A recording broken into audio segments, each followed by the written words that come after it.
The next concepts we're going to look at are supply and demand. This will be a very brief overview of supply and demand because we have a couple Khan Academy videos for you to watch that explain supply and demand in great detail. As we can see, demand is the willingness and ability of buyers to purchase goods. So that's how much we as consumers want to buy. And supply is the willingness and ability of sellers to provide goods for sale in a market. So that's businesses trying to create goods and sell those goods. The law of demand states that there's an inverse relationship between the price and quantity. So that means as the price gets higher, we as buyers want to buy fewer things, which makes sense. If you are going to go out and buy a new TV and the price is $3,000, you might say, you know what, I don't really want that TV that bad. I'll just stick with the TV I have currently. But other people, right, are, you know what, my TV's broken. I don't have a TV, so I'm going to be willing to pony up that much money to be able to buy it. But if the price is $1,000, you're like, wow, that's a good deal. My TV's, it's not as nice as this one, so I'm going to buy this one as well. Or maybe if it's a really good deal, you're like, wow, that's fantastic. I'm going to buy two of them and put one in the living room and one in the basement. And so as price goes down, you're willing and able to buy more things. A demand curve is just a graph that represents what we just talked about. That when price is high, quantity is low. When price is low, quantity is high. And a change in quantity demanded is moving along that line. As you can see here, we have a demand curve. It's the demand curve for chicken. We can see that at $3, people would want to consume 1 billion pounds of chicken per year. At $2, people would want to consume 2 billion pounds per year, and at $1, people would be willing to be able to spend or be able to buy 3 billion pounds of chicken per year. As you can see, price is high, quantity is low, price is low, quantity is high. We just saw a change in quantity demanded in the previous slide. As price changed, the amount people wanted to buy changed as well. But we all know that there are other things besides price that affect our buying decisions. So we're going to be looking at a few of those other things that will shift the demand curve. It'll move the entire demand curve. Some of those things, obviously, are a change in demand because of substitutes. Substitutes are two things that are pretty similar, like Coke and Pepsi. If I walked into a store and I saw that Coke cost $2 and Pepsi cost $1, I would choose to buy the Pepsi instead of the Coke because it was half of the price. So those two, as a substitute goes up, the price in a substitute goes up, more people buy the original product, even though the price of the original product didn't change. The opposite happens with complementary goods. Complementary goods are two things that go together, like hamburgers and French fries. If I go to McDonald's and they're having a sale on hamburgers, right? So now hamburgers are half price, so I can buy a quarter pounder for $1.50 instead of $3. I am more likely to go to McDonald's, buy that hamburger, but I'm also going to buy the French fries that go with it. The French fries maybe didn't even change in price, but now I have an increase in demand for those French fries because the hamburger went down. And we'll see what a shift looks like here.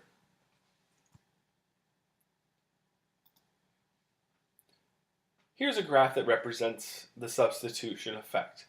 As you can see, in graph A, the price of beef increased. It went from $3 to $4.50. Letter A shows, point A on the curve shows that they were going to buy 3 billion pounds of beef. Now that the prices went up, consumers are only going to buy 2 billion pounds of beef. That's a change in quantity demanded. The change in price is what affected the buyer's behavior. But because of this change in quantity demanded, we now go to graph labeled B, which is for chicken, and we can see that we were at point A. They were buying 2 billion pounds of chicken per year at $2, but now it's shifted, and at the same price point, the same $2, we're going to buy 3.5 billion pounds of chicken, or 1.5 billion pounds of chicken more per year. So as you can see, because the price of beef went up, now more people want chicken. They decided it's not worth it to buy the beef. They want to buy the chicken because the consumer incomes can also be a big factor in shifting a good.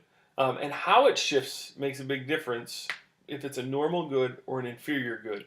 A normal good is obviously a normal good, what most goods are. If we make more money, we buy more items. So, for example, steak would be a good example of a normal good. If I get a big raise, I'm probably going to buy more steak, right? Maybe before I only bought steak once a month as a special thing, but now I got a raise and I'm feeling good, so maybe I buy it every other week and we have it more often. An inferior good is something where when my income rises, I actually buy fewer of them. The best example I like to think of that is ramen noodles, right? When you're a poor college student, you're having ramen noodles, 2-3 times a week, something like that, because it's really, really cheap. It's really, really quick. It's really, really easy to do, but mostly it's really, really cheap. So you buy lots of them. But then you go out and you get your job, and you can start to afford to buy better food, and so you stop buying ramen noodles. Your income increased, but your demand for that good decreased. So it's not a normal good, it's an inferior good. Here's an example of a shift due to an increase in consumer income, right? The prices stayed the same, but as you can see now, at $3, they're going to buy 2.5 million pounds of chicken instead of 1 million pounds of chicken.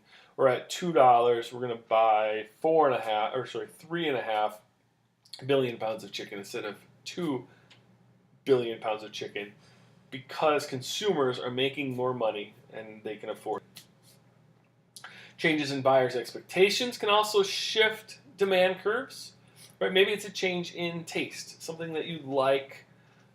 Society has changed the way we like or the way we think of things. A good example of that is vinyl records. Right? 30 years ago or 40 years ago, there's a huge demand for vinyl records. Then in the 80s and 90s and 2000s, not very many people wanted to buy vinyl records because of CDs and cassette tapes and those sorts of things. So there's a decrease in demand because of consumer taste. People didn't like vinyl records anymore. But we've noticed in the last few years, consumer tastes have changed again, and people are kind of being nostalgic. Maybe they think that it sounds better to have a vinyl record instead of off their iPhone or something like that. But there's an increase in demand for vinyl records now because of the change in consumer taste. Supply is the other side of the story. Supply is how much businesses want to produce.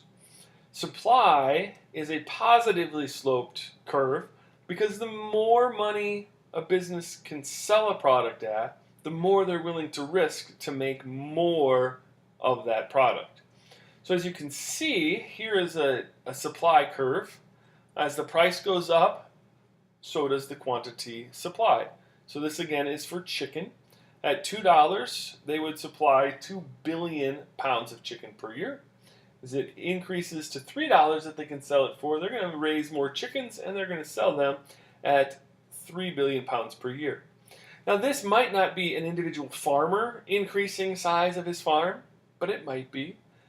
But it also could be new people coming in and saying, hey, this chicken thing looks like a good deal. I'm going to build some barns and I'm going to raise chickens as well. So now we have more farmers making them as well.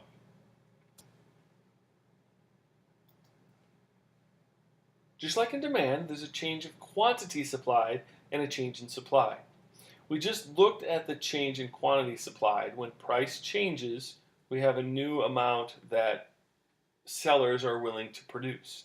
A change in supply means that there's some other reason besides price that the supply is changing, and that will shift the whole line. So the reasons why the supply might shift is there's a change in technology. Right? Maybe we have a new invention that can help us make the product much more quickly and much more easily. Maybe it got more expensive to make whatever product it is we're making. So that way we don't want to create as many because we don't have as much profit. Or maybe it got really cheap to be able to make it. So then we would make more because the profit would be more available. Didn't change the price we're selling it at because the consumers still are demanding the same amount, all that sort of thing. But it changes how many we make because now we can either make it more cheaply or less cheaply. There's changes in prices of other goods, right? So that substitute effect, again, works with the supply curve too. And changes in consumer expectations, or I guess as seller expectations. If we think we're not going to be able to sell things in the future, we think something's going to happen, we're going to be scared and we're not going to make as many. But if we think there's a big boon on the horizon and there's going to be lots of people willing to buy our product, we're going to be willing to make more even though the price hasn't changed yet.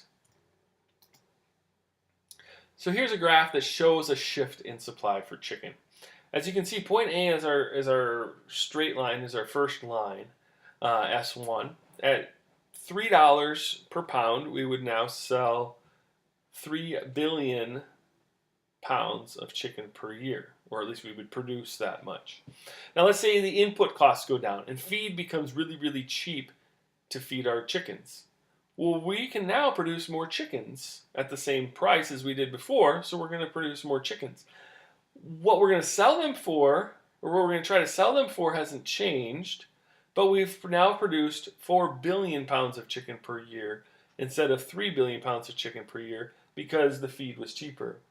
Conversely, if the feed got really expensive, now we wouldn't be able to afford to feed all of our chickens, so we'd want fewer chickens, and we would only produce 2 billion pounds of chicken per year instead of 3 billion pounds of chicken per year, which would be shifting us from S1 to S3.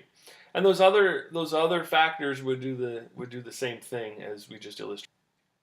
Now there's a point where buyers and sellers meet, and that's called the equilibrium. That's the price that we're going to want to supply and is going to want to be demanded. And here's a picture of that, or a graph of that. And in this case, it would be $2. We would produce 2 billion pounds of chicken per year.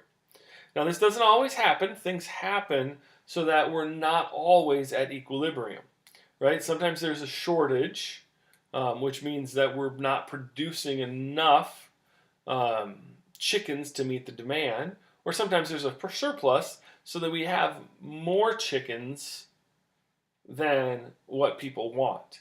And what will happen with that, sometimes we're not at that equilibrium point.